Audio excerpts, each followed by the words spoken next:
வணக்கம். திங்கட்கிழமை அப்படின்னாலே பலருக்கும் சோம்பேறித்தனம் இருக்கும். இன்னும் 2 நாட்கள் விடுமுறை கிடைக்காதான்னு ஏங்குறவங்க நிறைய பேர். அன்னைக்கு தான் தூக்கம் கண்களை விட்டு அகலாது. கட்டிலை விட்டு எந்திரிக்கிறதுக்கு மனசே வராது. கிளம்புறதுக்கு தோணவே தோணாது.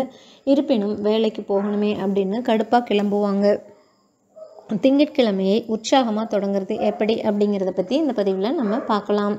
திங்கட்கிழமை காலையில் நம்ம சீக்கிரமாக எழற மாதிரி இருந்துக்கணும். இல்லை அப்படின்னா கடைசி நேர அவசரம் முதல் நாளையே மன உளைச்சலை ஏற்படுத்திடும். வேலைக்கும் சரியான நேரத்தில் போக முடியாது.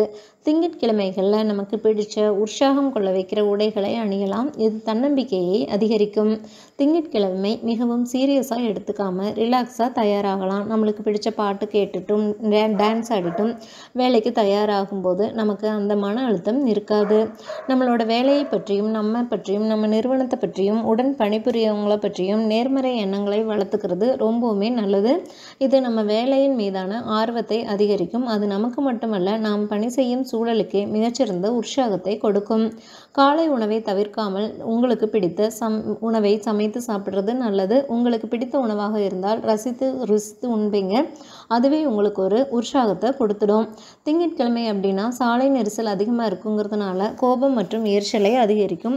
அது அன்றைய நாள் முழுவதும் அதன் வெளிப்பாடு இருக்கும். இதை தவிர்க்க ஒரு 1/4 மணி நேரம் அரை மணி நேரத்திற்கு முன்னதாகவே தயாராகி கிளம்பிடுறது நல்லது. பொதுவாகவே திங்கட்கிழமை பணியின் முதல் நாள் அப்படிங்கிறதுனால கடுமையான வேலைப்பளு இருக்கக்கூடும். காலையில் அவசரமாக என்ன செய்யறதுன்னு யோசிச்சுட்டு இருக்காம சனிக்கிழமை வேலையை முடித்துவிட்டு செல்லும் போதே திங்கட்கிழமை பணிகளுக்கான முன் தயாரிப்பை செஞ்சிடுறது நல்லது. இல்லைன்னா ஞாயிற்றுக்கிழமை மாலையில் அமர்ந்து மறுநாளையும் அந்த வாரத்தையும் எப்படி சமாளிக்கிறதுன்னு பணிகளை திட்டமிட்டுக்கிறது இனியுமே சிறப்பு. ஒவ்வொரு நாளும் வாரமும் திட்டமிட்ட வேலைகளை திட்டமிட்டபடி முடிக்க பழகணும். நம்ம எக்காரணத்து கொண்டும் வேலைகளை தள்ளி போட்டு பழகக்கூடாது.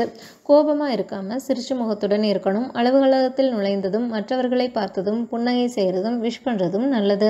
இந்த மாதிரி விஷயங்களை திங்கட்கிழமை மட்டும் செய்யாமல் தினமும் செஞ்சாவே நமக்கு எல்லா நாளும் சிறப்பான நாட்களாகவே இருக்கும்.